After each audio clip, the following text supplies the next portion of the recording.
Este es el cuarto video correspondiente al tema Entrepisos sin vigas. El mismo complementa pero no sustituye la lectura del fascículo de teoría correspondiente.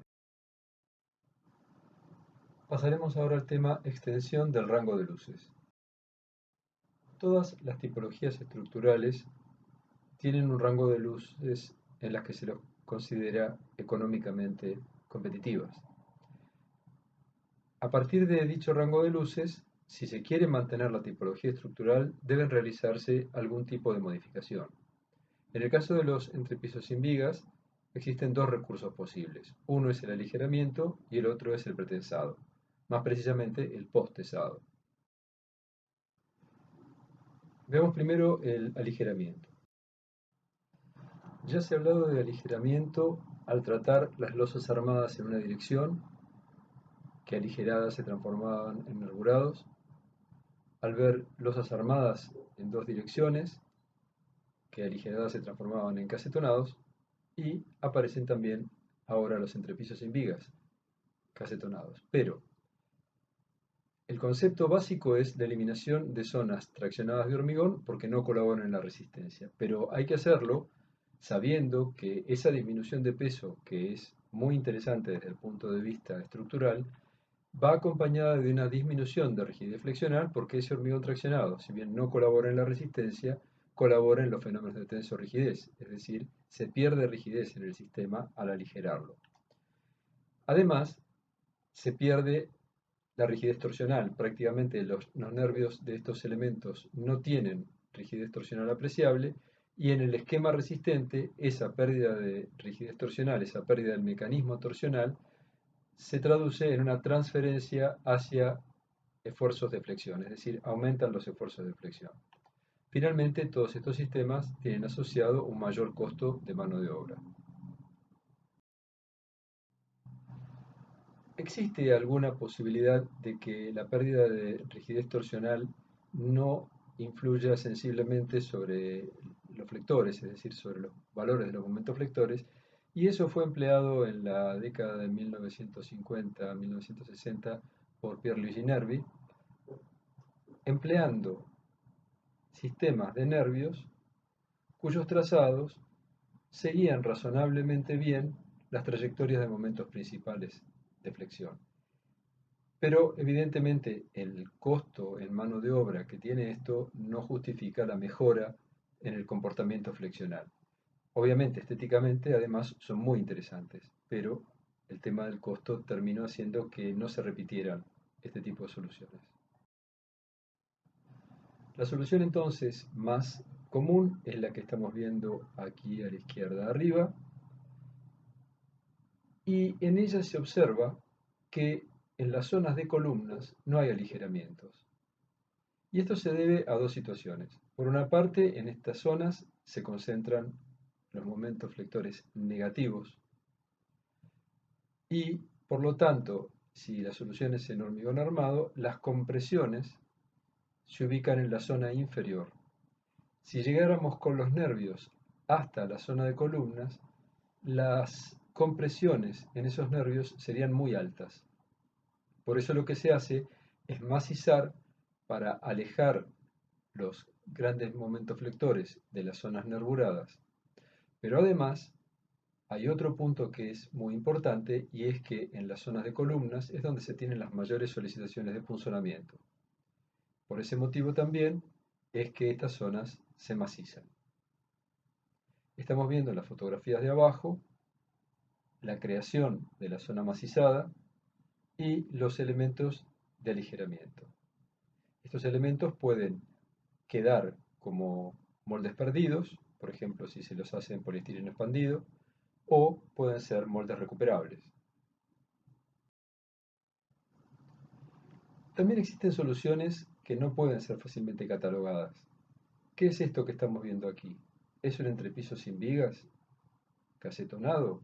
Bueno, las fajas de columnas no están casetonadas.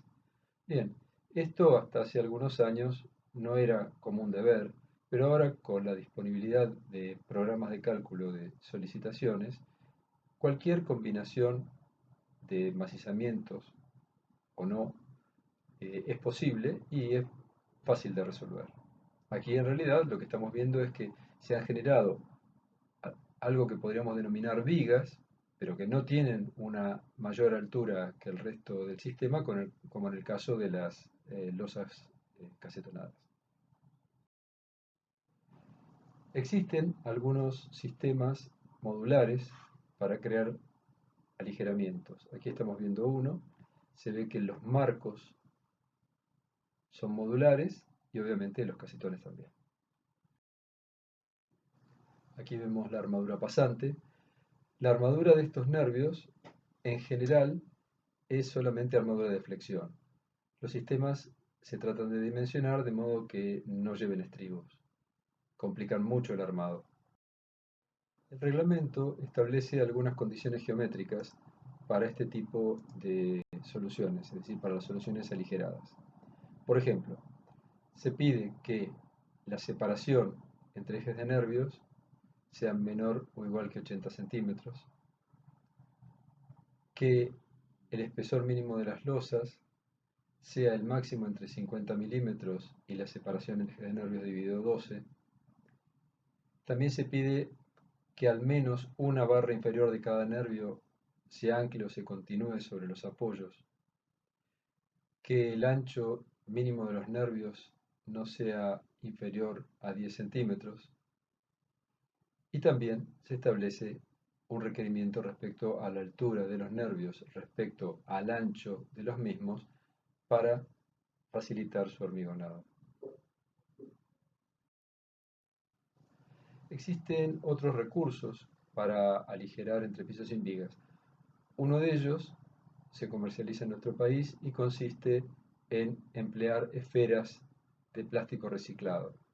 Estas esferas requieren un espesor mínimo por debajo y un espesor mínimo por encima de ellas, y como puede verse en la fotografía, también requiere de una parrilla de armadura anclada al encofrado que evite la flotación de estos elementos durante el hormigonado.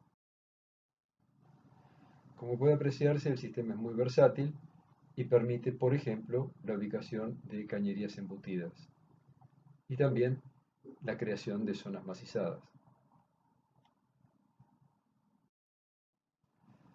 En nuestro país no se comercializan, pero en otros países hay casetones de cartón, por ejemplo, que se dejan perdidos.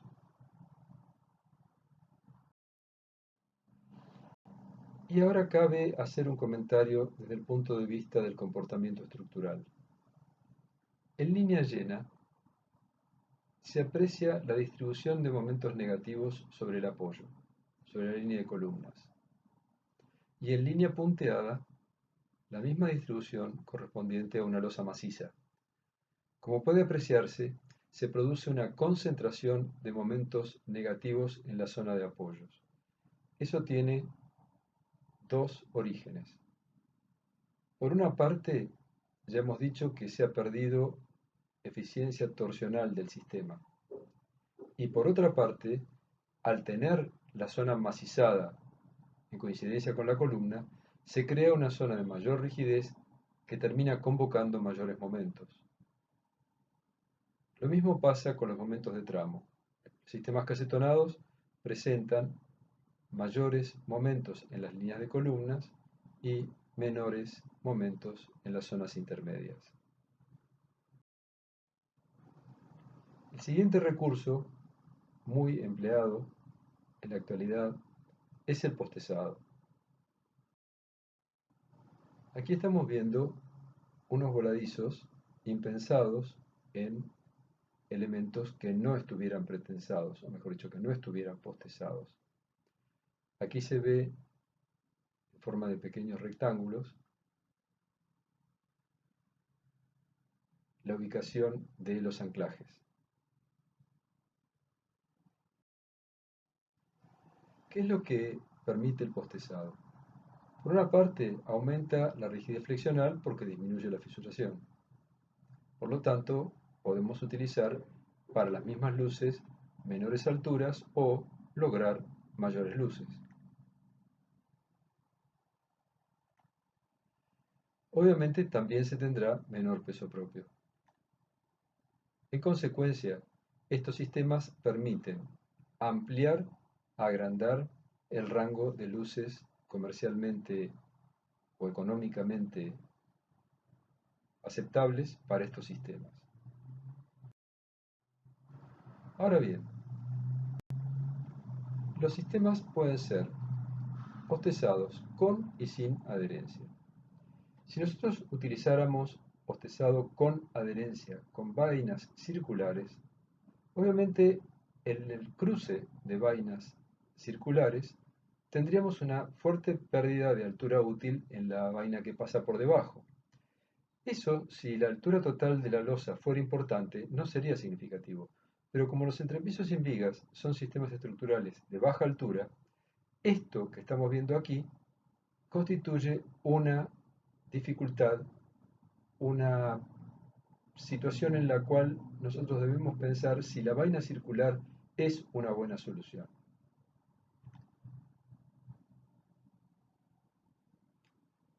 Obviamente, como ya se ha dicho, la pérdida de altura se agrava en el caso de cruces de sistemas de vainas, cosa que ocurre sobre las columnas.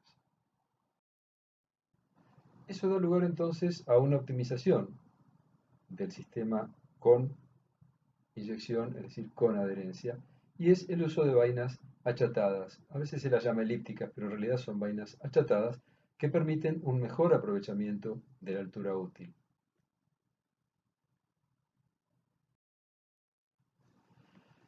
Otra solución ya nos lleva al campo de los pretensados sin adherencia, y es el uso de cordones envainados y engrasados en fábrica.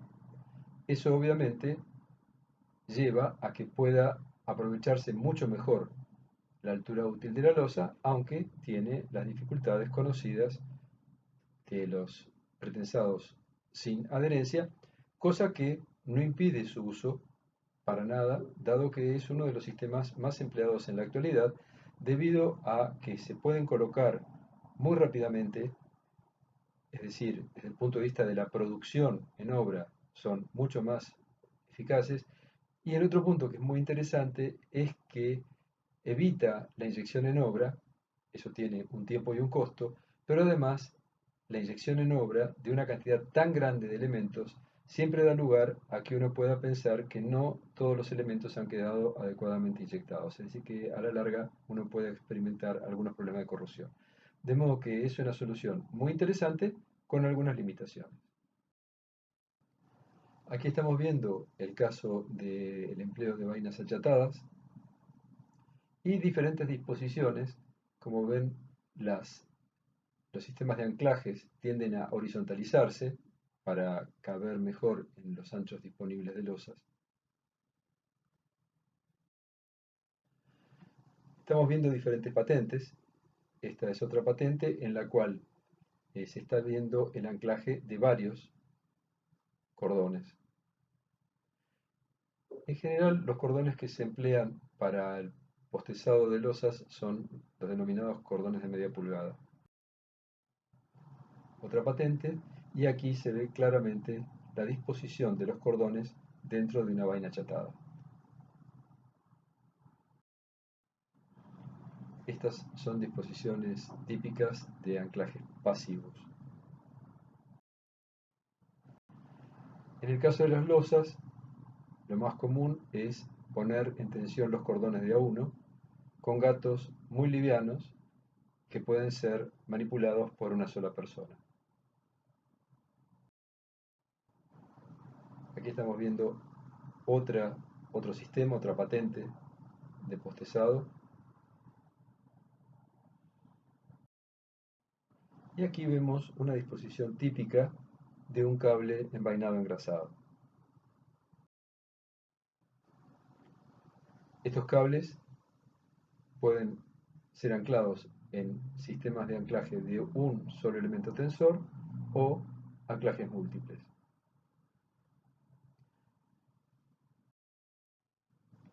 La flexibilidad que tienen los cordones engrasados es mucho mayor que las que tienen las vainas, es decir, es mucho más sencillo darles trazados relativamente complejos.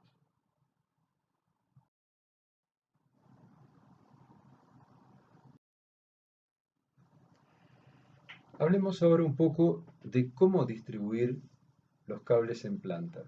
A diferencia de lo que vimos en el caso de los entrepisos sin vigas no pretensados, en los cuales la distribución de las armaduras venía casi impuesta por el reglamento, en el caso de los sistemas postezados hay mucha libertad en cuanto a la disposición de cables.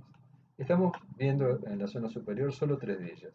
Una distribución uniforme de cables, una concentración absoluta de cables sobre las líneas de columnas y un sistema mixto, es decir, en una dirección cables distribuidos y en otra dirección cables concentrados. Esta distribución es la más frecuente en la práctica. Cada una tiene sus ventajas y desventajas. Por ejemplo, la primera puede razonarse a partir de las cargas equivalentes de pretensado. Aquí estamos viendo un sistema de distribución uniforme de, de cordones y estamos viendo que si bien las cargas equivalentes de pretensado en la zona central van hacia arriba, en las zonas de columnas van hacia abajo y entonces recargan efectos sobre las zonas de columnas que naturalmente ya están recargadas por el funcionamiento estructural de las entrepisos en vigas, tal como se ha venido comentando. Entonces podremos pensar en una distribución como la segunda. En este caso, lo que estamos viendo es que ningún sistema carga sobre el otro, pero toda la zona central queda desprovista de postezado y por lo tanto requiere una cantidad más importante de armaduras pasivas. Este es un caso mixto que es el más empleado actualmente en la práctica. Aquí estamos viendo un ejemplo que se aproxima bastante al último caso sin ser exactamente igual. Estamos viendo una concentración importante de elementos tensores sobre la línea de columnas, en esta dirección y en esta dirección también. En la otra dirección hay una distribución relativamente uniforme, pero aquí aparece un cable intermedio. ¿Qué ocurre con el resto de la estructura? Es decir, el postezado de losas puede hacerse en cualquier planta. Tenemos que pensar nosotros que el postezado se hace desde el perímetro exterior de las plantas, es decir, desde afuera. ¿Qué es lo que ocurre? Si nosotros dejamos acortar libremente a las losas, el pretensado va a ser efectivo. Entonces, en este caso, bueno, hay columnas, las columnas acompañarán un poco el acortamiento, va a ir bien. Aquí hay unos tabiques que tienen mucha rigidez en esta dirección, pero poca en esta, por lo tanto el pretensado no va a tener un impedimento. Y lo mismo ocurre en esta planta. Es decir, que estas plantas podríamos considerarlas favorables desde el punto de vista del postezado. En cambio, esta planta, por ejemplo, tiene una fuerte rigidez en ambas direcciones, que va a hacer que en proximidades de estos elementos el pretensado de la losa no sea efectivo, porque parte de esa fuerza se va a consumir en provocar flexiones en estos elementos muy rígidos que no van a permitir el libre desplazamiento de la losa, es decir, el libre acortamiento de la losa. Lo mismo ocurre aquí, lo mismo ocurre aquí en esta dirección, aunque en esta otra dirección es una buena disposición. Eh, por otra parte, eh, no es usual hacer entrepisos sin vigas postezados de grandes longitudes debido a que se producen pérdidas muy importantes. En general se acepta lo siguiente: si se pretensa desde un solo extremo, unos 35-36 metros es una longitud límite para considerar que el pretensado no sufre pérdidas importantes o que no induce solicitaciones muy importantes en el sistema de sostenimiento vertical. Si se pesa desde los dos extremos, se puede duplicar la longitud, es decir, se puede llegar a unos 70 metros, pero obviamente hay que tener en cuenta los acortamientos o el efecto de los acortamientos sobre el sistema de sostenimiento vertical. Si no se puede evitar las longitudes tan grandes, porque la planta es muy grande, se suele recurrir al uso de juntas, es decir, se generan juntas para no tener tramos de pretensado tan largos.